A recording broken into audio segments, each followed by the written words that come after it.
Comment nous taire devant une si grande majesté divine, assis sur le trône de gloire, au siècle des siècles et dans toutes les générations.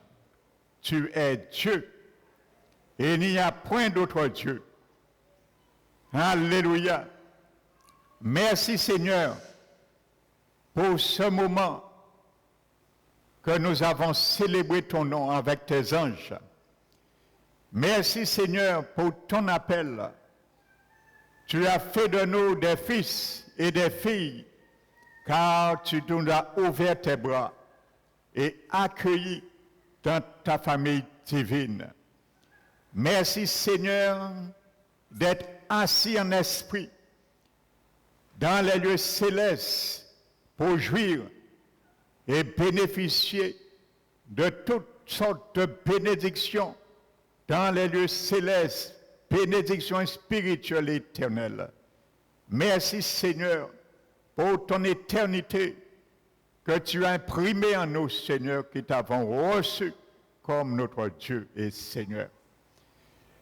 Je prends, Seigneur, ce matin, en ton nom, le nom de Jésus-Christ, de lier tout pouvoir de l'ennemi qui voulait combattre ta sainte présence dans ce lieu. Et je chasse au nom de Jésus tout esprit impur qui demeure dans ce lieu, au nom de Jésus-Christ. Je m'approprie, Seigneur, d'une onction fraîche ce matin et je m'appuie sur ton Esprit Saint corps pour que tu puisses mettre les paroles dans ma bouche. Que ton onction, Seigneur, tombe dans chaque heure ce matin ici, afin que nous sortions dans ce lieu raffermis, fortifiés à tous égards. Je te bénis, Père, et c'est au nom de Jésus, notre Seigneur, Sauveur et Rédempteur, que je t'ai prié et je te remercie. Amen. Alléluia.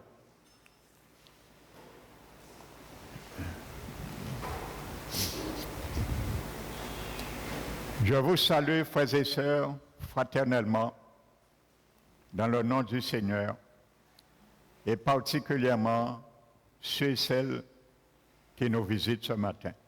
Amen. Donc, tu as frappé ce matin à une bonne porte. Alléluia. Car le Seigneur va t'enseigner ce matin par la vertu et la personne du Saint-Esprit au milieu de nous. Qu'il soit ainsi pour toi et moi ce matin, au nom de Jésus-Christ. Amen. Nous allons ouvrir la parole de Dieu dans l'épître Pierre, la première épître, le chapitre 2.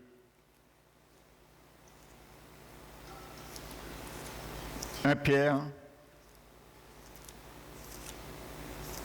première épître.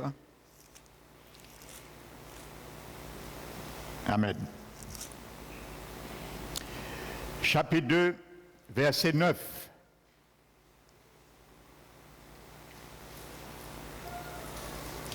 Vous, au contraire, le vous là s'adresse à toi et à moi. Si tu es habité par l'Esprit de Dieu, ce vous s'adresse ce matin à toi. Amen. Vous êtes une race élue, pas n'importe quelle race. Alléluia. Un sacerdoce royal, une nation sainte, un peuple acquis, afin que vous annonciez les vertus de celui qui vous a appelé des ténèbres à son admirable lumière. Amen. La Bible nous appelle, frères et sœurs, sacerdoce royal. Ça veut dire celui qui officie un sacerdoce pour son roi. Amen.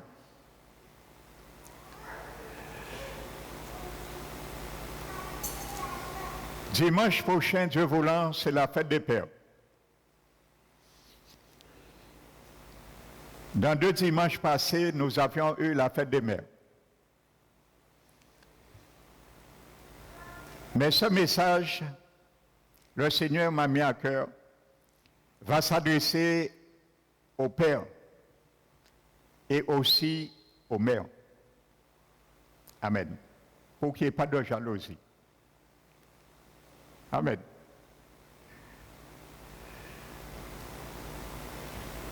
Il m'a semblé bon de donner à ce message comme titre le ministère de la bénédiction. Amen. Et dans ce sacerdoce royal, entre autres, nous allons voir et comprendre, c'est à ça, en tant que parents, nous allons officier. Amen. Afin de te fortifier par la parole de Dieu, toute puissante. Parce que vous savez, il y a beaucoup de parents, que ce soit le père ou la mère, parfois ils baissent les bras. Pourquoi les choses sont trop dures? Ils deviennent un moment saturé. Parfois ils sont dépassés. Et même dans le corps du Christ. Amen. Donc c'est pour puiser dans la bénédiction de Dieu, afin de bénir tes enfants, tes petits-enfants, ta famille. Alléluia. Donc ce message sera en 2 phases. La première phase, ce sera, comme nous allons voir aujourd'hui, comment mettre tes enfants, tes petits-enfants, dans un véhicule de sa destinée. Et la deuxième phase, nous allons la voir dimanche prochain, c'est pour cette première partie puisse t'encourager à inviter des papas dimanche prochain pour entendre et prendre parole à cette deuxième partie. La deuxième phase, ce sera comment retirer tes enfants, tes petits-enfants dans un mauvais véhicule en tant que sacrificateur de l'Éternel. Amen. Qu'il soit ainsi pour toi et moi. Au nom de Jésus. Dis à celui qui est à ton côté, je reçois cette parole. Au nom de Jésus. Dis-le avec foi, assurance. Je reçois cette parole. Au nom de Jésus. Car elle s'accomplira. Certainement. Alléluia. Amen. Vous savez, dans la Bible, avant la loi, c'était les chefs de famille qui avaient comme mission d'exercer ce sacerdoce. C'était le chef de famille. Lorsque la loi a été promulguée, le Seigneur a choisi un peuple, Israël, et moyennant d'une totale obéissance devait être pour Dieu, tous sans exception, un royaume de sacrificateurs. Nous le trouvons dans Exode noté chapitre 19. Sans exception. Tous les Juifs, femmes, hommes, étaient destinés à cela.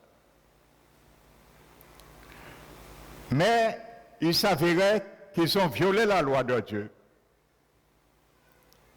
et que le Seigneur a changé aussi fusil d'épaule. De ce fait, le Seigneur a choisi la famille d'Aaron et ses fils pour leur donner ce sacerdoce. Uniquement à cette famille. Et il a donné le service dans le sanctuaire à la famille, la tribu de Lévi, depuis ce jour. Mais cela prendrait vers une réalité qui est présente de nos jours, qu'aujourd'hui, le Seigneur reprend cette résolution de faire maintenant d'une seule nation ce qu'il avait prévu au départ avec Israël, de devenir un sacerdoce royal, une seule nation. Ces nations s'appellent l'Église. Et c'est pour cela l'apôtre Pierre, inspiré par l'Esprit Saint, nous dit, nous sommes cette nation. Alléluia.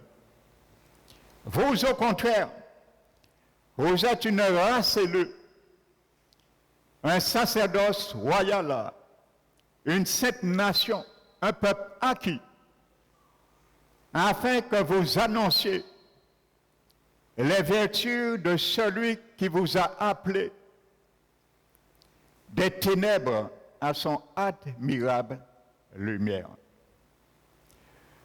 Mon frère, ma soeur, tu vas comprendre. Celui qui t'a appelé, qui m'a appelé,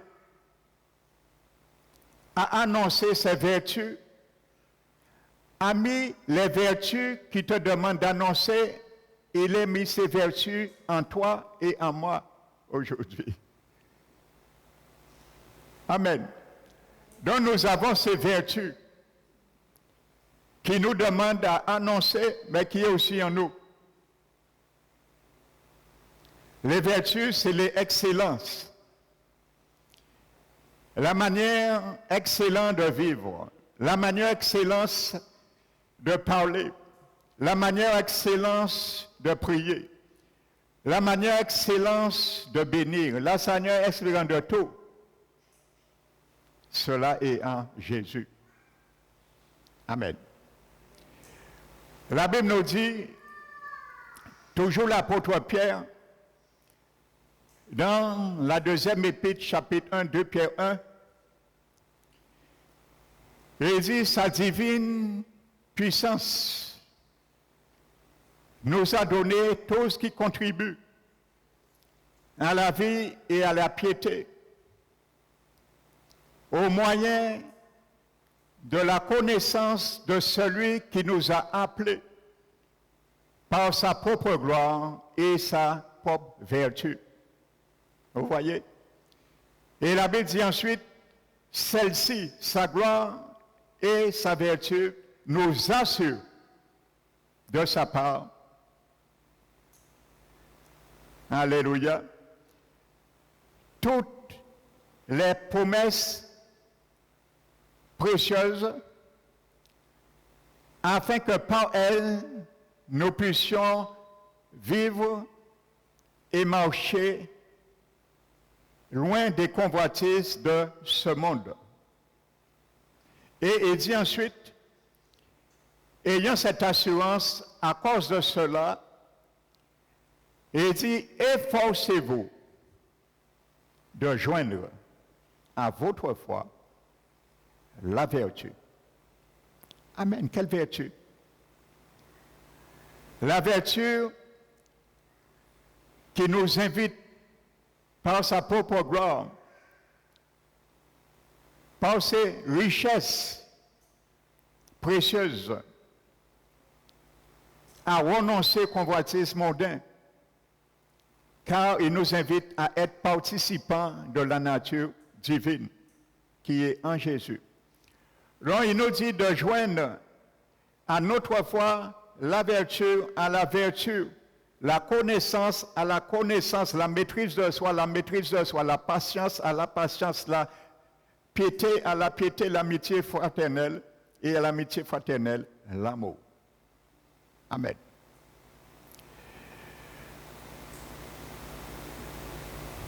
Nous allons voir, frères et sœurs, un des caractéristiques du sacrificateur que toi, papa et maman, devraient avoir également. Nous allons voir dans la Bible la bénédiction, comment se manifeste la bénédiction d'un prêtre. Pas un prêtre catholique, mais un prêtre, un sacrificateur. C'est ce que la Bible appelle un prêtre. Hein? Ce n'est pas quelqu'un qui porte une grande robe blanche, une grosse croix et une tchao.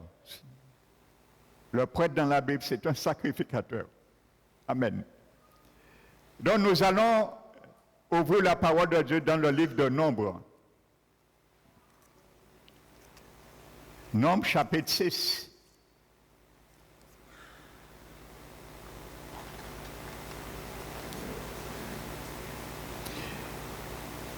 Et nous allons tirer profit. Qu'est-ce que la bénédiction d'un prêtre sacerdotal? Ça veut dire de la lignée de Jésus. Amen.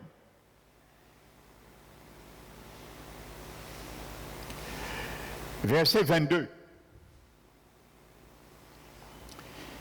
L'Éternel parla à Moïse et dit, parle à Aaron et à ses fils. N'oubliez pas, je viens vous dire que le sacerdoce, après la violation de la loi, a été transféré à Aaron et ses fils. Et il dit, parle à Aaron et à ses fils. Et ça se transmettait par hérédité.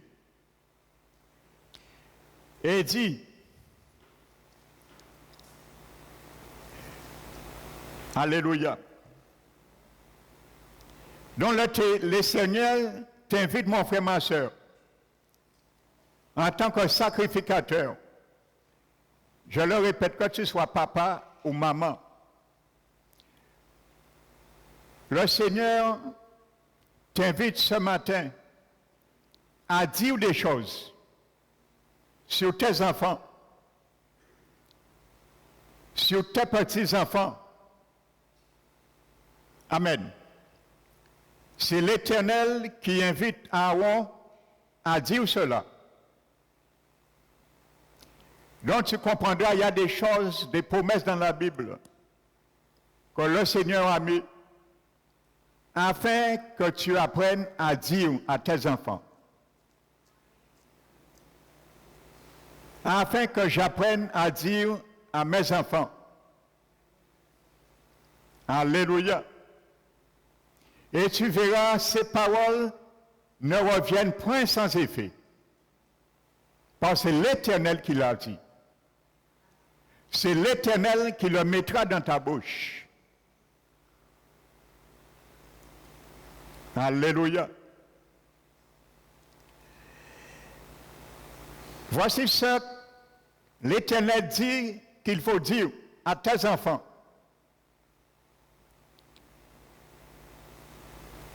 Vous bénirez ainsi les enfants d'Israël, vous leur direz. Donc, mon frère, ma soeur, tu peux amener des bénédictions sur tes enfants tes petits-enfants uniquement en proclamant des paroles. C'est magnifique ça. Amen. Et tu verras, dès que tu vas proclamer les paroles de bénédiction, il y aura un chariot invisible qui viendra à l'encontre de tes enfants, qui font l'objet de ces paroles, pour qu'ils puissent monter dessus. Et le but de ce chariot, c'est un véhicule pour les ramener à leur destinée. Cette destinée s'appelle les paroles et le dessein que l'Éternel a formulé avant même leur naissance. Mais tu dois, papa, maman, conjuguer pour cela avec Dieu. Nous devons conjuguer avec sa parole pour que cela se réalise. Alléluia. Est-ce que tu peux dire ce matin, comme mon Dieu est grand? Alléluia, car il est un grand Dieu. Amen. Que l'Éternel te bénisse. Voyez, la première chose qui est notée, c'est la bénédiction.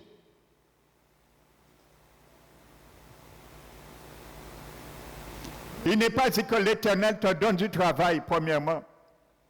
Que l'Éternel te donne des enfants, premièrement. Que l'Éternel te donne la santé, premièrement. Mais que l'Éternel te bénisse. Alléluia. Car dans la bénédiction de l'Éternel, il y a le travail.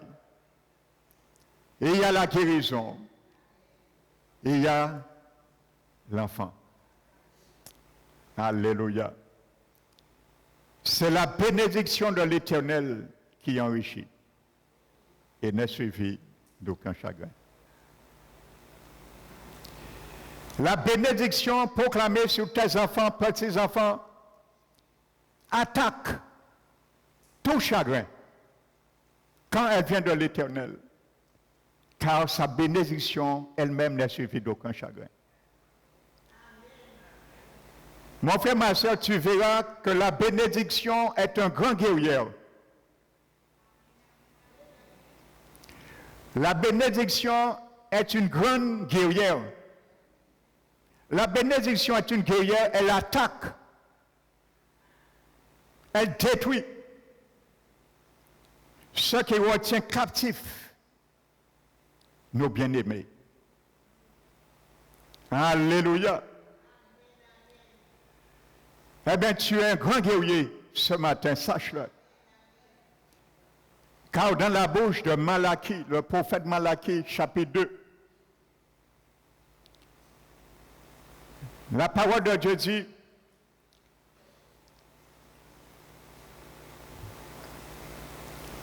c'est par les lèvres du sacrificateur.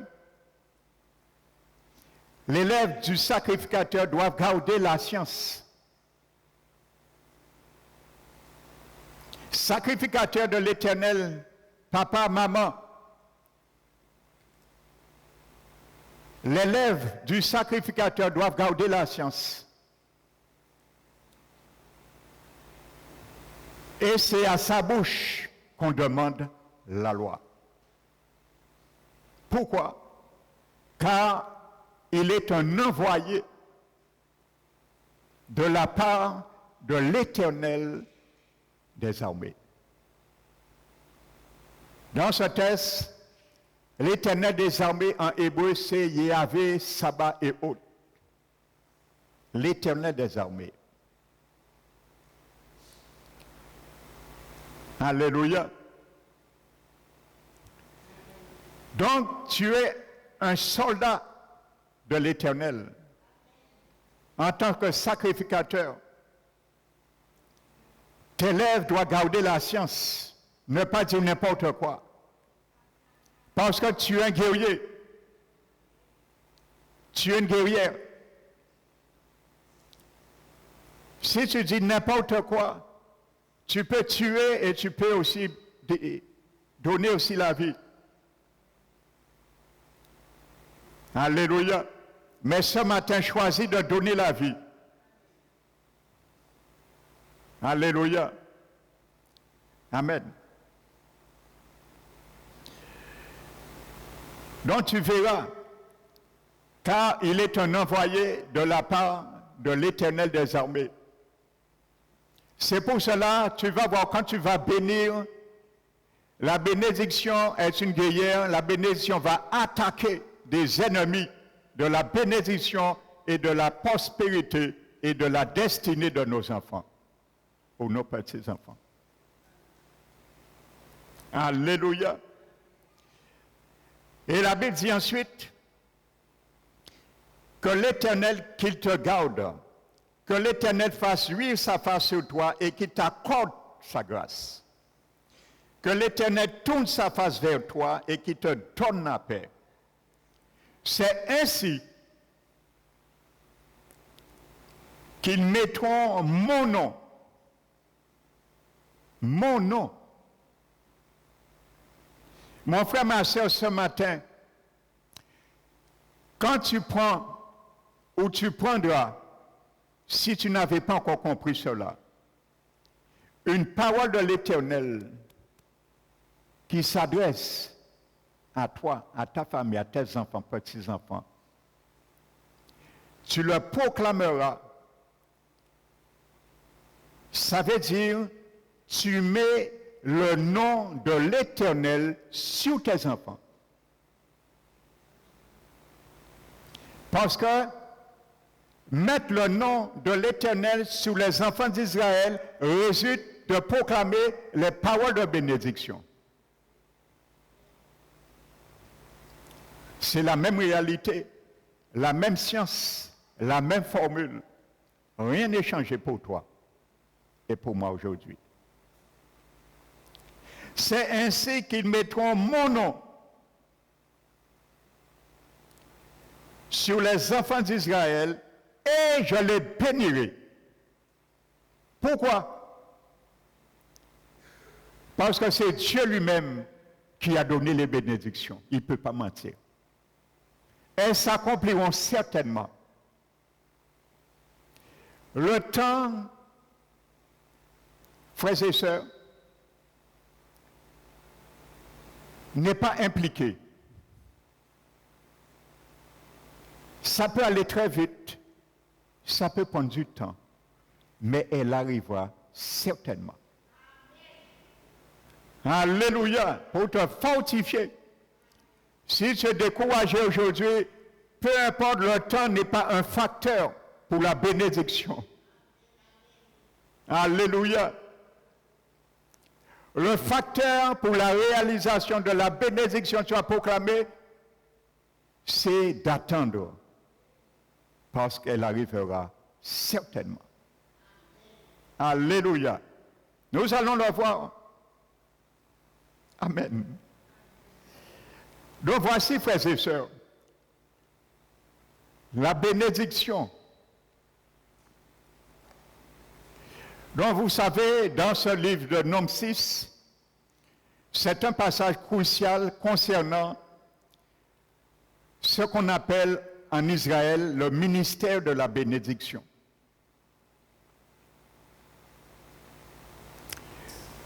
Et vous savez, la bénédiction, bénir, c'est vraiment un ministère. Vous savez, le mot ministère en grec veut dire service. Quand Paul parle dans les épîtres de ministère, ce mot grec veut dire service, ni plus ni moins. Amen. C'est un service que nous octroyons de la part de l'Éternel. Donc ça décrit, ça concerne le ministère de la bénédiction. C'est pour ça que j'ai donné ce titre à ce message, le ministère de la bénédiction. Car c'est un ministère que tu as et que j'ai. Si tu ne le savais pas, saisis ce matin ce ministère et tu verras la vie de tes enfants, tu verras la vie de tes petits-enfants bouger et changer. Je te le garantis. Au nom de Jésus. Et vous savez, ne regarde pas. Ce message s'adresse si tu es un enfant de 1 an, 2 ans, 3 ans. Ça ne s'arrête pas là. Si tu as des enfants, ils ont 30 ans, 40 ans, 50 ans, 60 ans, ils sont toujours tes enfants. Ça l'adresse aussi à eux. Bien souvent, lorsqu'ils sont grands, nous disons, bon, ils ont fait vie à eux. Non. La bénédiction fait son chemin. Où qu'il se trouve, quoi qu'il fasse, la bénédiction fera le chemin pour les rattraper. Alléluia. L'Éternel, celui qui te dit ça, qui me l'a dit, c'est celui qui peut ramener le futur, ton futur, dans le présent. Vous ne croyez pas ça? Comment quelqu'un peut amener un futur dans le présent? L'Éternel peut le faire. Alléluia. Regardez dans le livre des Actes des Apôtres, le jour de la Pentecôte. Lorsque Pierre a dit que cette promesse, le don du Saint-Esprit, est pour vous tous, pour vos enfants, et aussi grand nombre que l'Éternel les rappellera. C'était la mission d'être des témoins. Il les avait donné cette faculté, ce pouvoir, cette plénitude afin d'être des témoins. Mais ils n'avaient même pas commencé. Jésus les avait dit que vous serez mes témoins à Jérusalem, en Judée, à Samarie et jusqu'aux extrémités du monde. Ça, c'était pour le futur. Il les avait équipés pour le futur. Mais Jésus a fait le futur venir déjà dans le présent avant qu'il commence même à aller dans le futur. Il y a eu 3000 pèlerins. Ils sont venus vers eux et ils ont demandé la grâce. Alléluia. Avant de commencer à aller vers eux, c'est eux qui sont venus. Le futur est déjà venu dans le présent. Donc le Seigneur peut amener le futur dans le présent. Le Seigneur peut amener le futur de tes enfants, tes petits-enfants dans le présent. Crois-le ce matin. Alléluia. Ce n'est pas la théorie du pasteur, ce n'est pas les promesses du pasteur, mais c'est les promesses de Yahvé Sabaoth, l'Éternel des armées. Amen. Et cela se rapporte la forme de bénédiction que Dieu avait donnée aux prêtres dans la lignée d'Aaron. Vous savez, ce texte, Nom 6, les sacrificateurs le prononçaient tous les jours lorsqu'ils s'acquittaient de leurs tâches dans le temple. Amen. À Jérusalem, tous les jours, pour bénir les enfants d'Israël. Et lorsqu'ils bénissaient, vous allez voir les Juifs, un rabbin, quand il bénit, il lève ses deux mains. Ça veut dire, il propage la bénédiction. C'est ce que ça veut dire. Lorsque vous voyez un Juif lever les mains lorsqu'il prie, lorsqu'il bénit. Et je ne sais pas si vous avez déjà fait attention, chaque fois que je bénis, les anniversaires, ainsi de suite, mes mains sont levées. Parce que j'ai compris longtemps cela. C'est pour vous communiquer la bénédiction. Alléluia. Amen.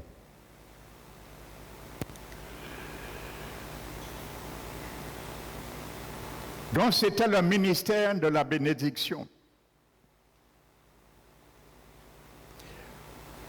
Donc tu peux t'approprier aujourd'hui parce qu'aujourd'hui nous toutes, femmes et hommes, nous sommes pas dans la lignée d'Aaron, par son sacerdoce a pris fin en 70. Mais tu es sacrificateur. C'est pour ça que Pierre dit, nous sommes une race élue.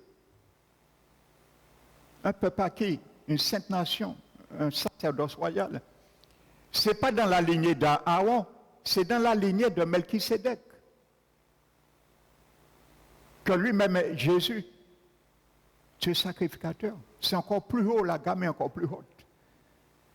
Amen. Alléluia.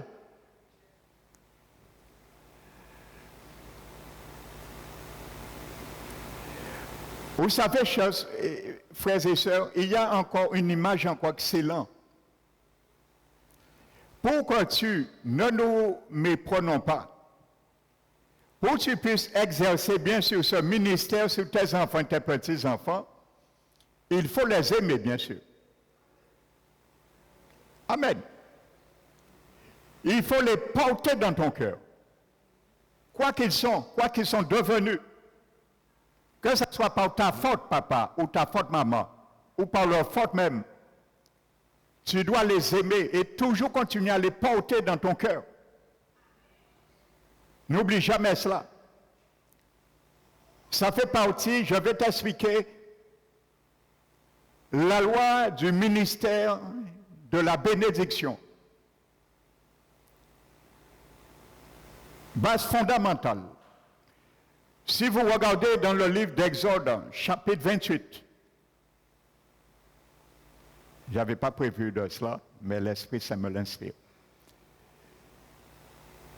Lorsque Dieu avait donné l'office pour Aaron au souverain sacrificateur, la Bible dit, il avait plusieurs habits, vêtements. Il avait un vêtement, ce qu'on appelle l'éphod. Et sur l'éphod, il y avait sur les deux épaulettes de l'éphod,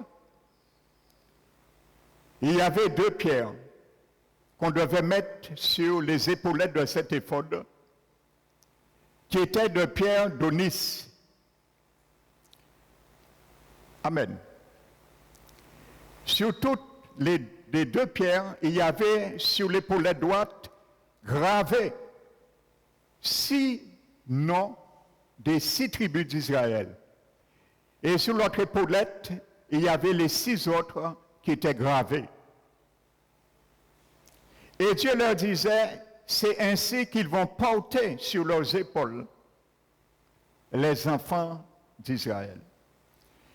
Ils avaient la responsabilité devant Dieu de porter les faiblesses, la situation de tous les enfants d'Israël sur ses épaules. Donc tu as cette charge, mon frère, ma soeur. Tu as cette charge, papa, ce matin. Tu as cette charge, maman.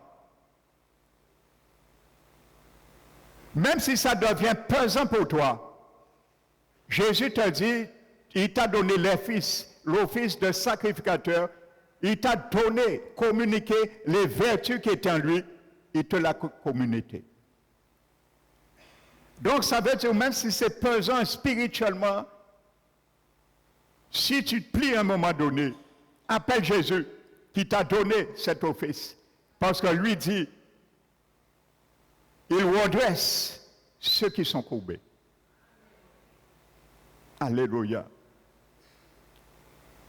Deuxièmement, la Bible nous dit, dans Exode 28, il devait porter sur l'éphod ce qu'on appelle un petit genre de, si on peut dire gilet, on appelait le pectoral. Et sur le pectoral, il y avait 12 pierres précieuses. Je te donne une révélation, mon frère, ma soeur, pour tes enfants et tes petits-enfants. Alléluia. Afin que si tu es troublé ce matin, que ces pierres que Jésus a mis dans ton cœur puissent illuminer les yeux de ton cœur et te faire voir la réalité. Amen. Il devait porter sur le pectoral 12 pierres qui étaient gravées, 12 pierres précieuses. Et sur chaque pierre était gravé aussi le nom de chaque tribu d'Israël. 12 pierres, 12 tribus d'Israël. Amen. Et sur les replis de l'éphod, le pectoral, il y avait certains rouleaux de parchemin de la parole de Dieu qui était dans les replis de ce pectoral qu'on appelle l'Urim et qu'on appelle aussi une partie le Tumim. En hébreu, Urim veut dire lumière et Tumim veut dire perfection. Dieu nous montre que dans ton cœur, et l'abbé dit, il devait porter cela sans cesse. Et c'était tellement décrit spirituellement, l'abbé dit, ça devait être attaché avec des petites chaînettes d'or pour que ça ne bouge pas. Mon frère, ma soeur, le Seigneur te montre que ton cœur ne bouge pas, ne sois pas incrédule, ne sois pas indécis. Partagez. Lorsque tu viens porter la vision pour tes enfants devant lui. Et l'abbé dit que ce pectoral servira à porter les pierres qui sont là, à porter le jugement des enfants d'Israël devant l'Éternel. C'est eux qui prenaient des informations, qui prenaient des révélations et devant le Seigneur pour le peuple. Amen. Donc, comment ça utilisait l'Umim et le Tumim étaient attachés aux 12 pierres. Comment ça se faisait? Il y avait un problème parmi le peuple. Le souverain sacrificateur se présentait devant Dieu et il soumettait la situation. Et en fonction, le Tumim et l'Umim nous montraient la révélation que Jésus est la parole et il est la lumière et la perfection. C'est ça que ça illustre. Maintenant, lorsqu'il se présentait devant l'Éternel, les pierres, certaines pierres se mettaient à s'allumer miraculeusement. Et qu'est-ce que le souverain sacrificateur faisait? Il prenait un bic et il notait les lettres qui étaient allumées. À travers les pierres, il les allumait, il les marquait, et ensuite il agençait par cela des mots et des phrases. Et il avait reçu la révélation de l'Éternel. C'est comme ça, en temps palliatif, ayant pas encore l'Esprit Saint en eux, ça se présentait, frères et sœurs. Et il donnait la révélation de l'Éternel par cela. L'Urim et le Tumim et les 12 pierres précieuses. Donc c'est ça. Mais il portait dans le cœur, il est marqué, c'est ainsi qu'il portera dans son cœur tous les enfants d'Israël. Donc tu dois porter tes enfants dans ton cœur. Tu es un sacrificateur. Tu as l'Urim, tu as le Tumim dans ton cœur aujourd'hui. Je l'ai moi. C'est la lumière, la révélation de la parole de Dieu. Nous l'avons. Le Tumim et le l'Urim est en toi. Jésus l'a mis le jour où nous avons accepté Jésus. Il est en nous. Amen. Donc il est dans nos cœurs, qui éclaire nos cœurs, nos pensées, et qui nous donne la perfection qui est en Christ et en nous aussi. Amen. Qui vient de Jésus. C'est dans notre esprit régénéré. Alléluia. Donc c'est ça qu'il faut comprendre déjà, frères et sœurs.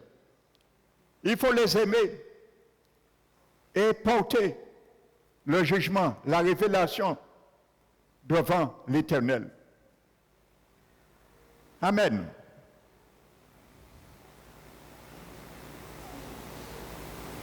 Donc, vous avez vu quelque chose d'un nombre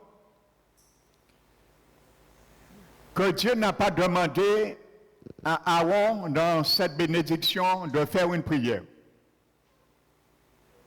Ce n'est pas une prière que nombre 6 demande au sacrificateur de faire pour le peuple. Vous l'avez remarqué. Ce n'est pas une prière. C'est une bénédiction. La prière, tu demandes à Dieu quelque chose. Quand je prie, je demande à Dieu quelque chose. J'intercède. Mais la bénédiction, tu administres ce que Dieu t'a donné sur tes enfants. Je deviens dépositaire de la bénédiction. C'est là la différence. Il dit pas, oh, tu vas prier. Il dit, tu vas proclamer des paroles. Et dans ces paroles, tu mettras mon nom sur tes enfants. Par ces paroles, tu mettras mon nom sur tes petits-enfants. Amen. Et Dieu ne dit pas, je vais les exaucer. Il dit, je vais les bénir. Parce que ce n'est pas une prière, la prière, Dieu exauce. Mais la bénédiction, Dieu bénit. Alléluia. Dans la bénédiction, tu administres les promesses de Dieu. Tu les administres comme si toi tu les as. Donc tu deviens dépositaire des promesses de Dieu et tu les administres par la bénédiction. Alléluia. Regardez bien que l'Éternel, tu l'administres. Que l'Éternel te sort dans la situation. Que l'Éternel te donne un enfant. Que l'Éternel te donne un travail. Que l'Éternel te sauve. Alléluia. C'est ça la bénédiction. La prière, c'est Seigneur, sauve mon enfant. La prière, c'est l'Éternel. Puisses-tu donner, ouvre une porte pour que mes enfants puissent travailler. Alléluia. La prière, Seigneur Jésus. Mon enfant n'enfante pas. Est-ce que tu peux faire un miracle pour qu'elle puisse enfanter? Ça, c'est la prière. Dieu va t'exaucer, il va nous exaucer. Mais la bénédiction, tu ne pries pas, je ne prie pas, tu administres les promesses de Dieu. Tu dis que l'Éternel te donne un enfant, que l'Éternel te donne un travail. C'est ça la différence entre la prière et le ministère de la bénédiction. Alléluia. N'oublie pas cette différence, mon frère, ma soeur. Alléluia. C'est une annonce qu'ils faisaient. Ils annonçaient que c'est quelque chose que Dieu les a donné. Alléluia. Vous savez, vendredi dernier, on a prié. J'ai donné quelques clés solides sur la foi avant de prier vendredi, pour ceux qui étaient là. Et je disais, c'est dommage, dans la plupart des Bibles, des traductions, ça a été mal traduit, mais c'est dommage. Vous savez, Jésus a dit quelque chose qui est formidable, frères et sœurs. C'est dans Marc 11.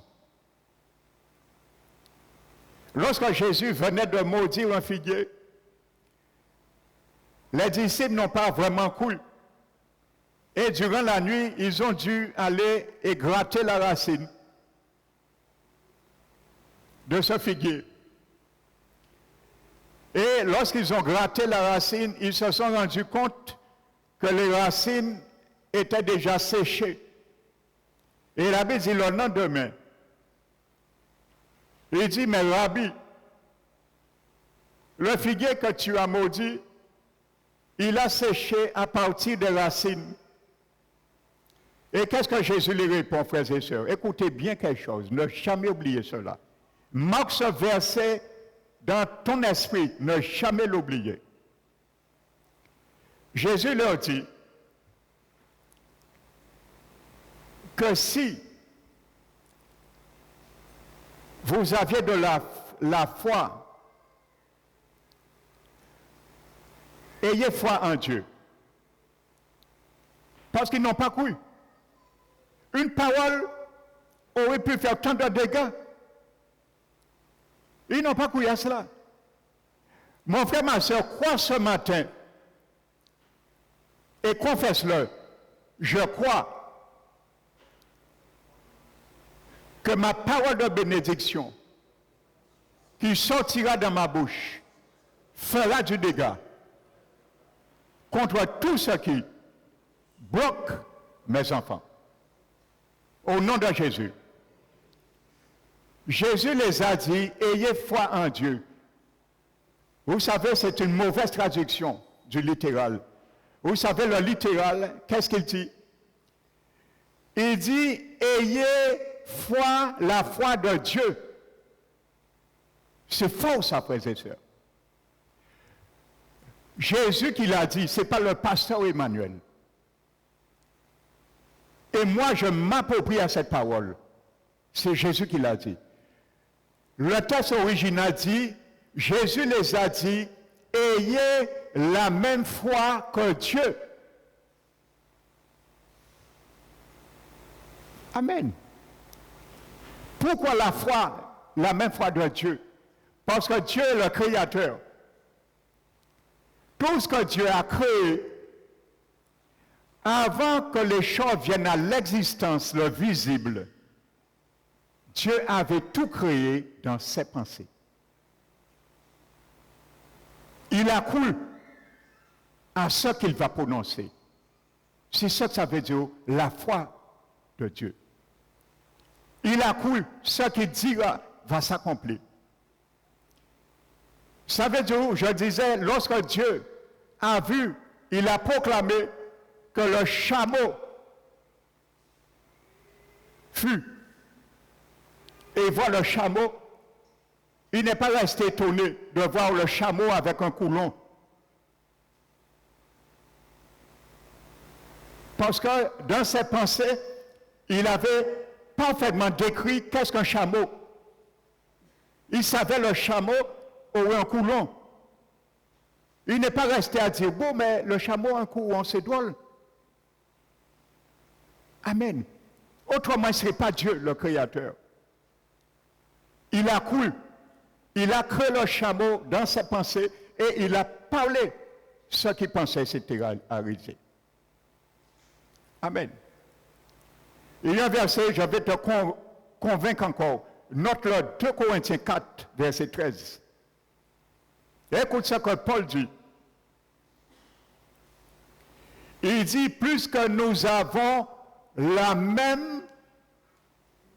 même esprit de foi. Tu as le même esprit de foi que Dieu. J'ai le même esprit de foi que Dieu. C'est Paul qui le dit dans 2 Corinthiens 4, 13. Puisque nous avons le même esprit de foi, exprimé par ces paroles, en parlant de Dieu, Dieu a cru. Où il a cru? Dans ses pensées. Ce qu'il a pensé pour créer. Il a cru à ce qu'il va faire. C'est ça la foi de Dieu. Amen. C'est cette foi que Jésus nous demande. Il a cru. C'est pour cela qu'il a parlé. Paul parle de Dieu là. Dieu a cru. Alléluia.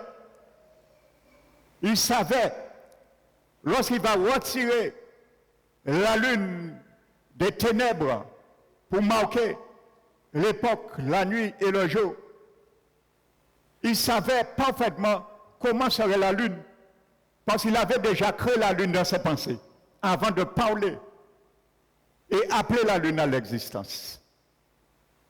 Tu as cette foi de Dieu en toi, je l'ai.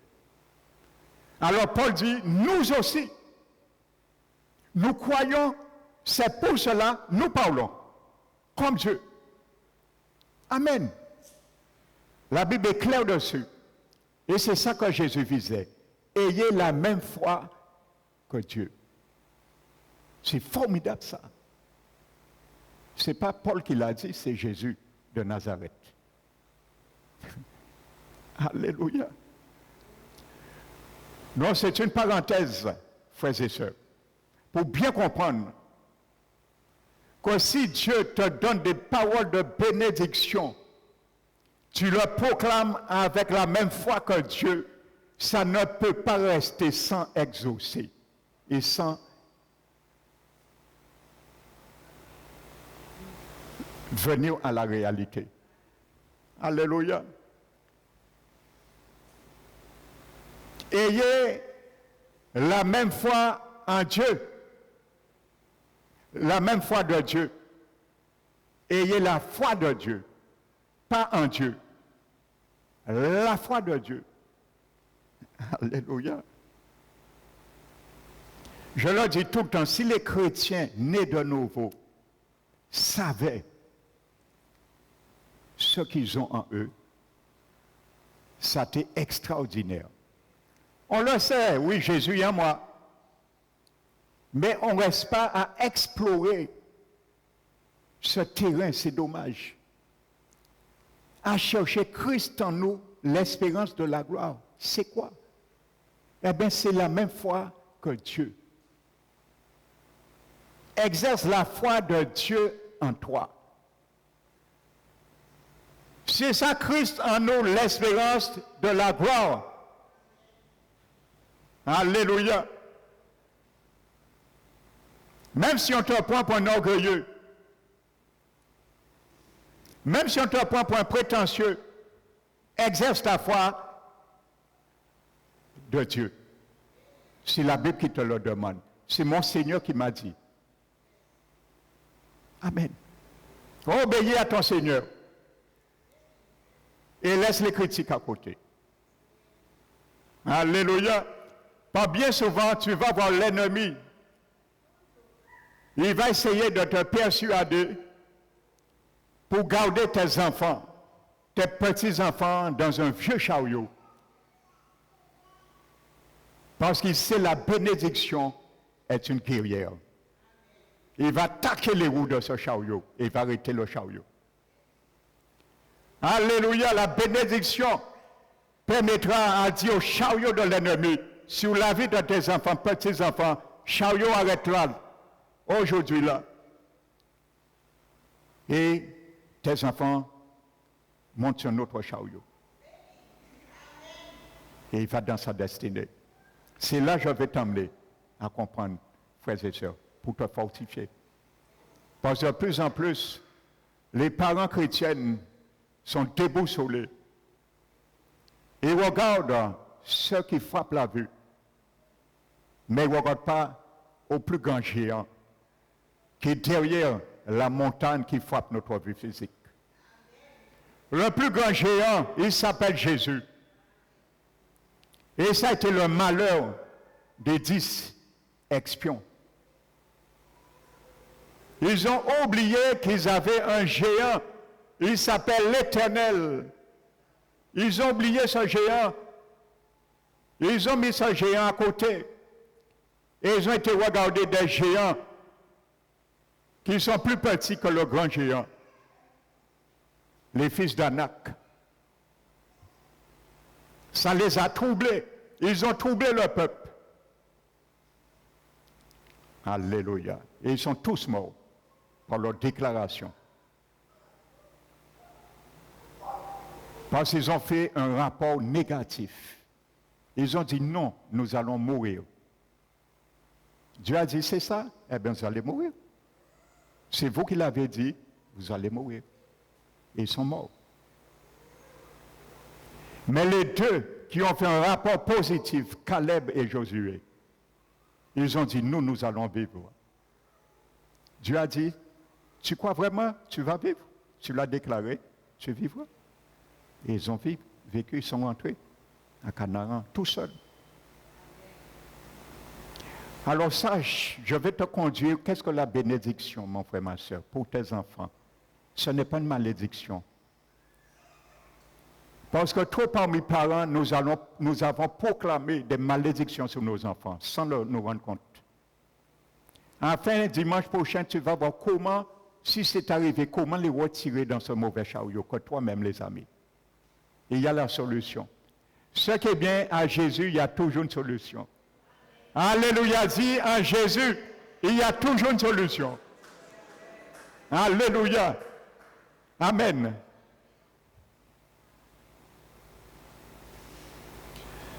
Alléluia. N'oublie pas, tu deviens dépositaire d'une promesse.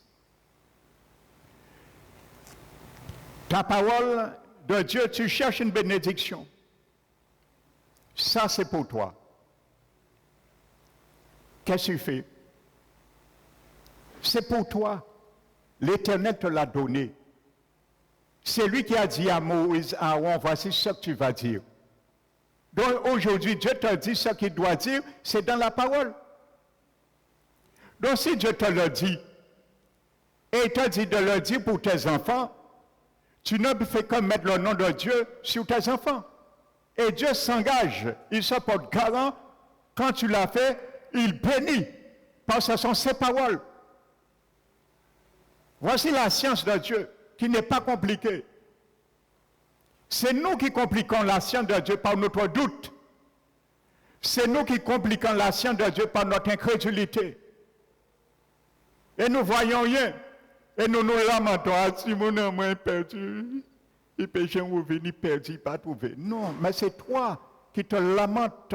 Parce que dans tes prières, tu mélanges prière et bénédiction. Ne mélange pas bénédiction et prière. Je vais te montrer, la bénédiction précède et la prière, c'est le corollaire de la bénédiction. Quand tu vois les choses tardes, je vais te donner une arme parce que nous allons voir la loi du ministère de bénédiction. Alléluia. Il y a des lois dans ce ministère. Tu vas passer à la prière maintenant. Amen. Et tu verras. Nous allons prendre un exemple qui va illustrer tout ça. Un seul exemple parmi tant. Alléluia. Je décris déjà la chose. Alléluia. Amen. Donc il faut bien savoir, quand tu bénis, tu bénis. Alléluia.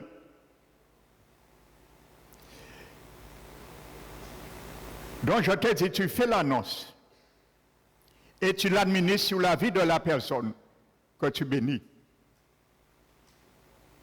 Alléluia. Sur la famille, sur la situation, peu importe. Maintenant, qu'est-ce que la bénédiction de Dieu? Il faut savoir, qu'est-ce que la bénédiction de Dieu? Dans la Bible, le mot hébreu pour bénir, c'est le mot barak, le mot bénir. En hébreu, c'est le mot barak. Et le substantif de ce mot hébreu, barak, pour bénir, son substantif qui lui est associé, c'est le mot hébreu beraka. Beraka. Je te donne le sens premier de ces deux mots hébreux, qui est traduit pour bénir. Donc je te donne leur sens. Le sens premier était celui, comment on a tiré ces deux mots hébreux? Eh bien, c'est sorti de quelqu'un se mettant à genoux pour donner une prospérité. Voici la genèse du mot bénir en hébreu. C'était quelqu'un qui se mettait à genoux pour proclamer une prospérité. Amen. Pas pour déclarer une défaite. Proclamer une prospérité. Premièrement, quand tu bénis, tu déclares une prospérité. Si dans ta parole de bénédiction, il n'y a pas la prospérité déclarée, ce n'est pas une parole de bénédiction. Et c'est pour ça, parfois, nous pensons, nous voyons les choses perdurer, parce que nous ne proclamons pas des paroles de prospérité. Loin de là, nous troublons davantage nos enfants, leur situation. Alléluia. Parfois, nous les enfonçons dans leur situation à cause de notre ignorance et de notre manque de sagesse, de mal prier et de mal bénir à l'égard de nos enfants. Et c'est nous qui faisons les choses perdurer. Mais il y a la solution pour toi, en Jésus. Si ça a perduré des années, ça peut arrêter aujourd'hui. Alléluia. Il a la solution. Amen. L'équivalent de ce mot hébreu barak, de ce terme dans le Nouveau Testament, parce que l'Ancien c'était l'hébreu, le Nouveau le grec. Son équivalent dans le Nouveau Testament en grec, c'est le mot eulogéo. Et ce mot équivalent de bénir veut dire bien parler de quelqu'un. Alléluia. Le mot grec bénir veut dire bien parler de quelqu'un. Quand tu parles mal de quelqu'un, tu le bénis? Non. L'inverse du mot grec, mal parler de quelqu'un, c'est le mot grec malédiction. Maudire. Maudire, en grec, veut dire parler mal de quelqu'un. Bénir veut dire parler bien de quelqu'un. C'est simple, la bénédiction. Lorsque l'Éternel a dit à Aaron, voici les paroles que tu vas dire pour bénir le peuple. Et il n'y a aucune parole négative. Vous l'avez lu, Nombre 6. Que des paroles positives. Parlez bien de quelqu'un. Alléluia. Vous savez, frères et sœurs, j'ouvre une parenthèse. Ce n'est pas étonnant. Il y a tant de chrétiens aujourd'hui qui sont assis sur le banc de l'apostasie. Vous savez pourquoi? Parce qu'ils parlent mal de leur pasteur, leur conducteur spirituel. Tôt ou tard, tu quitteras l'Église. Tu ne peux pas parler mal de ton serviteur qui te pète et rester dans l'Église. Frères et sœurs. Et c'est un constat que j'ai fait, pas ici, dans plusieurs églises. C'est une réalité. Parler bien de quelqu'un. Alléluia. Donc tu vois, quand tu bénis, tu plies tes genoux. Parce que tu es un sacrificateur. Toi, papa, toi, maman, tu es un sacrificateur.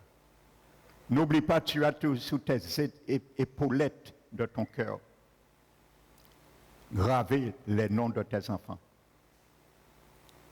Tu ne portes pas physiquement aujourd'hui les épaulettes, mais ces épaulettes sont dans ton cœur. Tu connais leurs noms, tu connais leurs besoins, tu connais leur situation. Ne les enfonce pas. Porte-leur dans ton cœur comme le sacrificateur. Tu as les révélations de l'Éternel, il peut te donner une révélation pour eux. Ce que toi tu vois d'eux physiquement, le Seigneur le voit autrement. Tu ne connais pas, il va te le donner. Parce que tu as en toi, j'ai en moi dans nos cœurs l'Outrim et le Tumim. La révélation du Seigneur, c'est dans nos cœurs pour eux. Amen. Donc c'est te mettre à genoux. Même si le poids de leur fardeau te pèse. Vous savez, la sécurité de quelqu'un, la plus grande sécurité pour quelqu'un, c'est où? C'est sur tes genoux.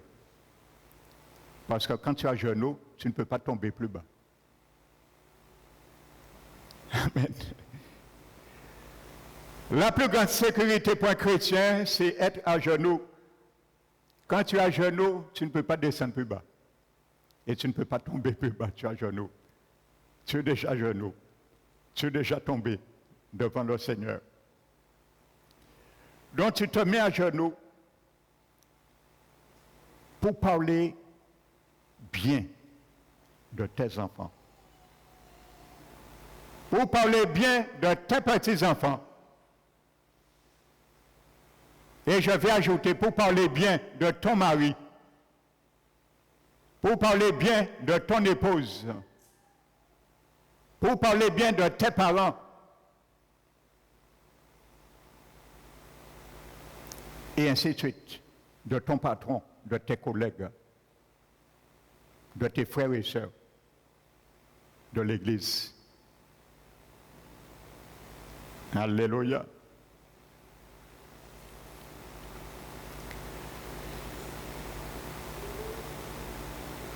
Je continue. Bien parler de quelqu'un. Alors, dorénavant, à partir de ce soir, quand tu vas rentrer dans ta chambre, mon frère, ma soeur, toi qui avais l'habitude, quand tu te mets à genoux, de parler mal devant le Seigneur de quelqu'un, tu vas rétrograder ta bouche. Et tu vas dire non, la bénédiction, c'est toujours parler bien de quelqu'un. Et le Seigneur va éduquer notre langue.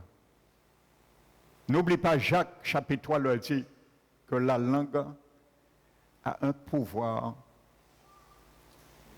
Il embrase tout le cours de la vie. Et tu vas voir, c'est dans le côté négatif, mais dans le côté positif de la bénédiction, tu verras que la bénédiction embrase le cours de la vie aussi de la personne. C'est un feu. Il va brûler, détruire tout ce qui empêche la caravane de la bénédiction de nos enfants d'y avancer. Alléluia. Le courant de la vie.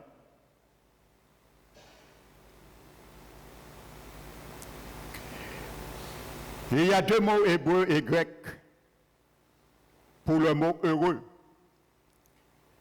Le mot hébreu c'est aher et le mot grec makaios. Ces deux mots hébreux et grecs traduits dans la Bible anglaise par heureux, plutôt traduit dans la Bible anglaise par béni, qui veut dire heureux. Mais ces deux mots, écoute bien mon frère, ma soeur, sacrificateur de l'Éternel, mais ces deux mots décrivent le résultat de la bénédiction, plutôt l'acte lui-même de bénédiction. Amen. Ça veut dire que quand tu bénis, automatiquement tes enfants, tes petits-enfants, ceux que tu bénis, deviennent heureux dans leur situation. Ça décrit plutôt le résultat de la bénédiction que l'acte elle-même de bénir. Ce mot, c'est deux mots, hébreu et grec. Alléluia. Amen. Et le psaume 29, il me vient là, nous avons prié vendredi dessus. Il est marqué, les deux se retrouvent. La Bible dit que Dieu, assis sur son trône, règne éternellement. Il est écrit, le psaume 29, l'Éternel donne la force à son peuple. L'Éternel bénit son peuple et les rend heureux. Les deux mots sont combinés là. Quand tu reçois la bénédiction, tu deviens heureux dans ta situation. Ça veut dire que quand tu vas bénir les finances de tes enfants, les enfants deviendront heureux dans ce département parce qu'ils verront que Dieu a mis son attouchement divin sur le créancier et les choses vont changer. Quand tu vas prier pour la stérilité s'en aille, la fécondité, la stérilité s'en ira, à ce moment ils seront heureux. La joie, ce mot nous dit que la joie suit toujours la bénédiction. Et c'est pour cela la Bible dit que la bénédiction de l'Éternel, c'est elle qui enrichit, n'est suivie d'aucun chagrin. Parce que quand Dieu bénit, il nous rend heureux. Alléluia. Quand Dieu te bénit, tu ne peux pas être malheureux. Cette bénédiction ne vient pas de l'Éternel, car sa bénédiction, elle enrichit. Alléluia. L'Éternel bénit son peuple et le rend heureux. Psaume 29. On retrouve les deux mots dans ce psaume. Alléluia. Donc, à travers tous ces occurrences nous avons vues, nous pouvons définir la bénédiction de Dieu comme étant des paroles prononcées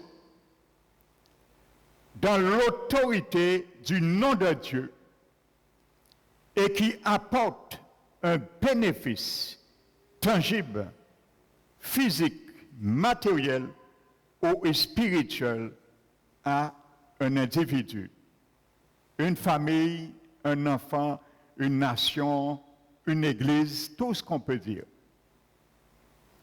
Et qui peut continuer de génération en génération. Alléluia. La première fois, frères et sœurs,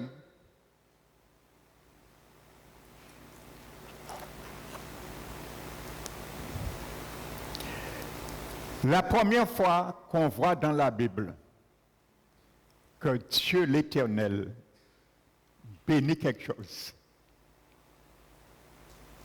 la première fois dans la Bible, on voit que Dieu bénit. Ça te donnera déjà une idée de la bénédiction pour la suite. C'est dans Genèse 1, verset 28. Ça va te surprendre, mais la première fois que Dieu bénit quelque chose, ce sont les poissons de la mer.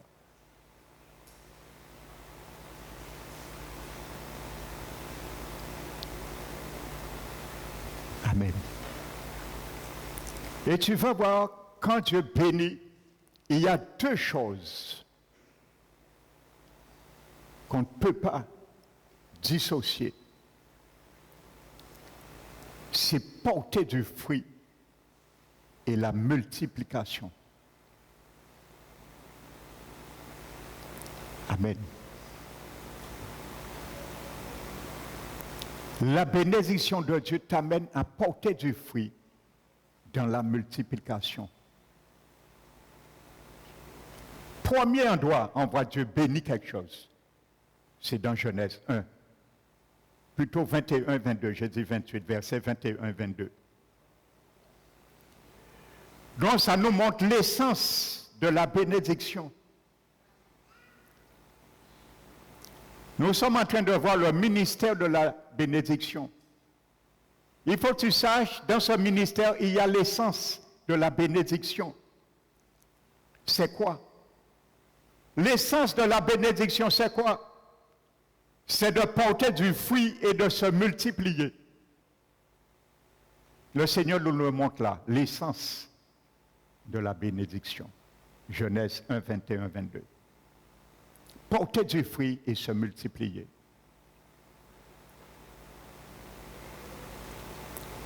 Alléluia. Qui mange aujourd'hui les fruits de la bénédiction de nos enfants? Qui mange aujourd'hui les fruits de la bénédiction de nos petits-enfants?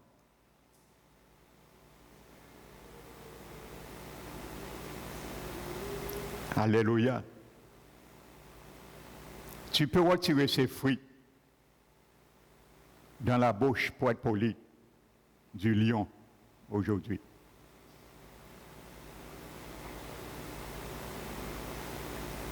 Et le faire arrêter de manger ses fruits.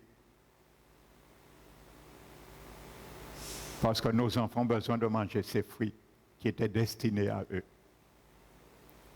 Mais les circonstances ont fait qu'ils n'ont pas encore goûté, mais tu peux les faire goûter ces fruits et que ces fruits multiplient sur eux. Qu'ils soient ainsi pour tes enfants, tes petits-enfants. Qu'ils soient ainsi pour mes enfants, mes petits-enfants. La première bénédiction de Dieu. Alléluia. Et la Bible est pleine d'exemples. Je vais m'arrêter à quelques exemples ce matin pour conclure cette première partie. Et dimanche, nous allons voir vraiment chariot. Et nous allons détailler ce chariot. Et quand tu comprendras ça, tu sortiras émerveillé.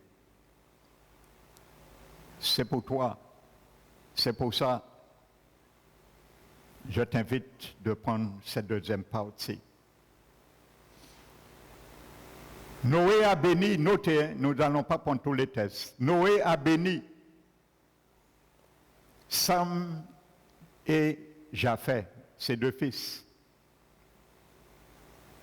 Mais il a maudit Sem, si vous lisez l'histoire, dans Genèse 9. Ne fais jamais ça. Ça, c'était la loi.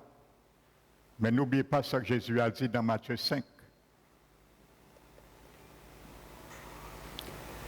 Jésus qui vient, grand souverain sacrificateur dans la lignée de Melchisédek. Lui qui porte l'humanité dans son cœur. Lui qui a la lumière excellente et la perfection de l'amour. Lui qui j'aime l'Urim et le Thummim. Regardez ce qu'il dit dans Matthieu 5, je crois. Il dit, vous avez entendu dire,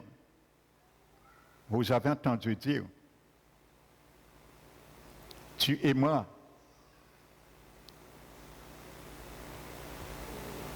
tes amis et tu maudiras tes ennemis. Mais moi, je vous dis, bénissez ceux qui vous maudissent. Aimez vos ennemis. Faites du bien à ceux qui vous haïssent et priez pour ceux qui vous maltraitent et vous persécutent. C'est ainsi vous serez appelés fils et filles du Très-Haut. Amen. Tu sais pourquoi Jésus te dit de bénir ceux qui te maudissent? Il y a deux choses. Il y a deux dimensions dans cette parole. Quand quelqu'un maudit un enfant du Seigneur, c'est Dieu qui s'en charge de le maudire. Il a dit à Abraham, il a dit, ceux qui te béniront, je les bénirai. Ceux qui te maudiront, je les maudirai. Donc c'est Dieu qui s'engage. Amen. La personne ne sait pas ce qu'elle fait en maudissant un enfant du Seigneur. Deuxièmement, quand le Seigneur te dit de bénir ceux qui te maudissent, ça veut dire que tu retires des chardons ardents sur sa tête.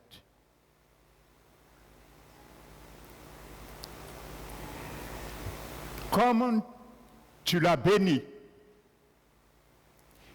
la bénédiction dont il est sujet par tes paroles vont détruire non seulement la malédiction qu'il a prononcée sur toi. Je te dis que la bénédiction, tu vas le voir, je vais l'illustrer dimanche prochain. La bénédiction, c'est une guerrière.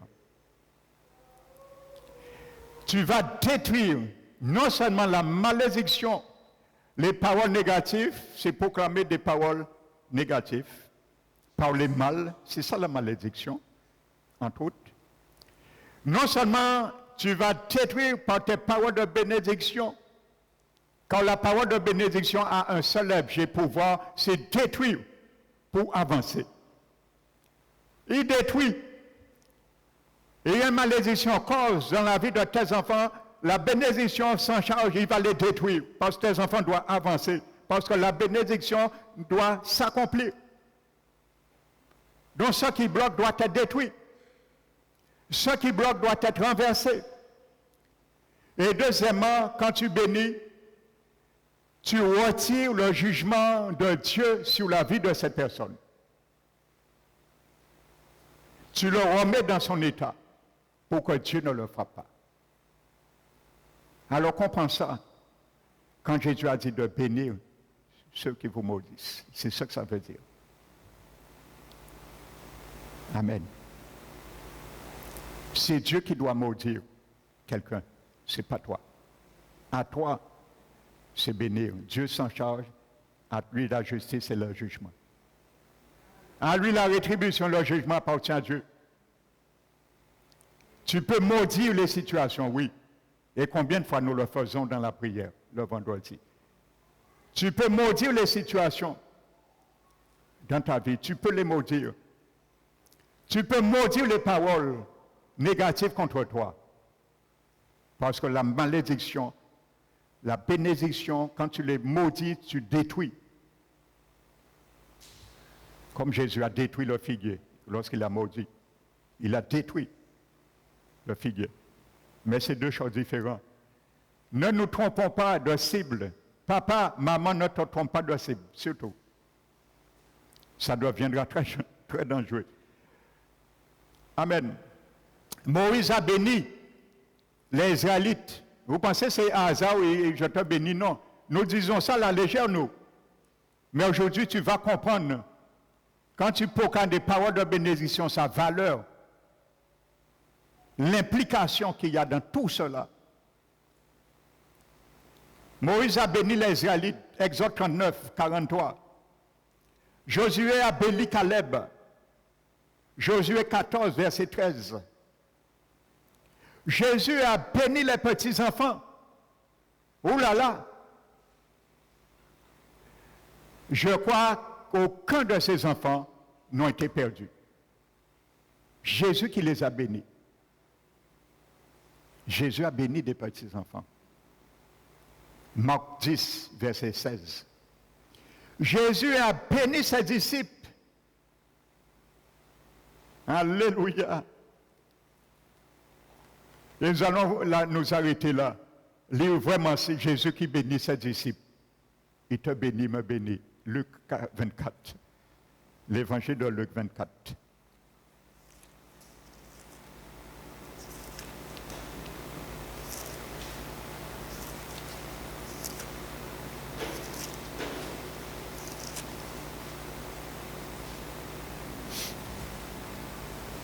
Amen.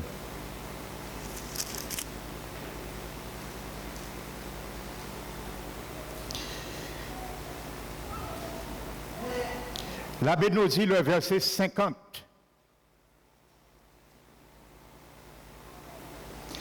Jésus les conduisit jusque vers Béthanie, ses disciples.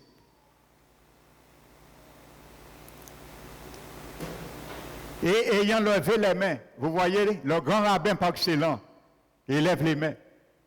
C'est ça qui se faisait. Jésus, le grand rabbin, le grand souverain sacrificateur de la lignée de Melchisédek, il lève les mains et les bénit. Frères et sœurs, la bénédiction de l'Éternel, c'est elle qui enrichit, n'est suivi d'aucun chagrin. Combien de ses disciples qui ont été perdus? Aucun. Tous sont sauvés. Vous me direz, oui, mais Judas est perdu. Judas n'était plus là. Il était déjà perdu. Quand Jésus bénit les 11, Judas n'était plus là. Il était déjà condamné. Il s'est retiré lui-même.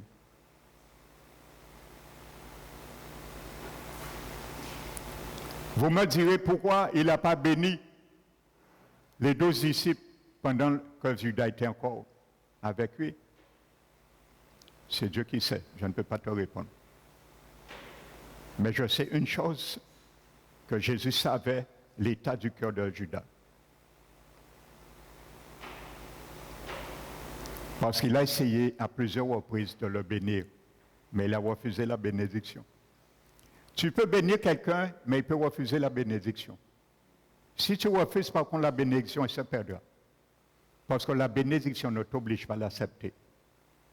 Tu peux donner de l'amour à quelqu'un, mais la personne n'est pas obligée d'accepter cet amour. Il peut le refuser.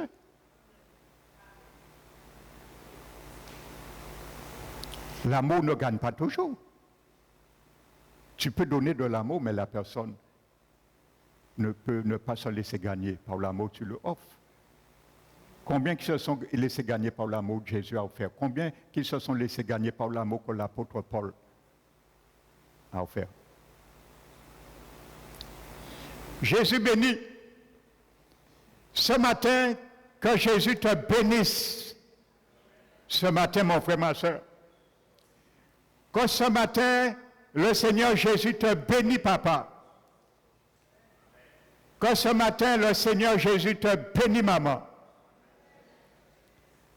Que ce matin, le Seigneur Jésus bénit tes enfants. Que ce matin, le Seigneur Jésus bénit tes petits-enfants. Que ce matin, le Seigneur Jésus bénit ta famille. Que ce matin, le Seigneur Jésus bénit ton foyer. Que ce matin, le Seigneur Jésus bénit ton entreprise. Que le matin, le Seigneur Jésus bénit tes projets. Que ce matin, le Seigneur Jésus bénit ton avenir. Et l'avenir de tes enfants, petits-enfants, reçois-le ce matin au nom de Jésus-Christ. Alléluia, reçois-le ce matin au nom de Jésus-Christ. Alléluia, gloire à Jésus.